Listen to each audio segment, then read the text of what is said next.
Kani Gadega Pati CTV. Ka Directorate of Education Research and Training akan rutarik yayong kala pelong yu kajingelang ban pensha shi ki khna ki samla lor ka jingkiu ki kam thombor ya ki khantai khamtam ki khna khantai yakini ki jingelang la tip kum ka sensitization program on rising crime against children and women la pelong of Sosotham Auditorium Shillong ki blayadan lang hakani ka singi ki khanthop yo director jong ka DERT TG Moment kawai ni kinoi kai jong kani katanat ka kong CY Karmal ki kong esinyota balai wan chimbenta ha shakani ga jingelang taki khna chungi khandai tli school ki bana kani kanong ba Shillong ki balawan ban aji kai lor kani kamat akilang per kilong ka chairperson jong State Commission for Protection of Child Rights Meghalaya kong Mina Karkongor District Child Protection jong Social Welfare Officer kong Mati Warjri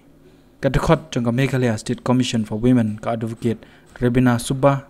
lembat ka kinhon nakatanat pulit ba kantup sub inspector jong CID branch ba Aijerwa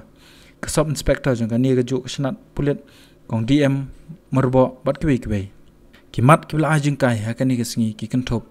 halor ki rukom bat ki jingle thombor ka hok bat ka an ha ka baidei ba ki kam thombor persha ki kanthai bat ki kam be an persha ki kanthai bat khana lingba ka internet jing khmu jong kani ka program kalong wanun ra ya ka jing tip ya ki khna shaphang ki ta ki jing sneak ba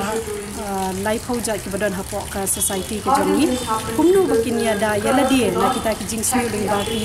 an ki acts ki rights ka bangi tip baro shaphang ka pokso ba ka juvenile justice act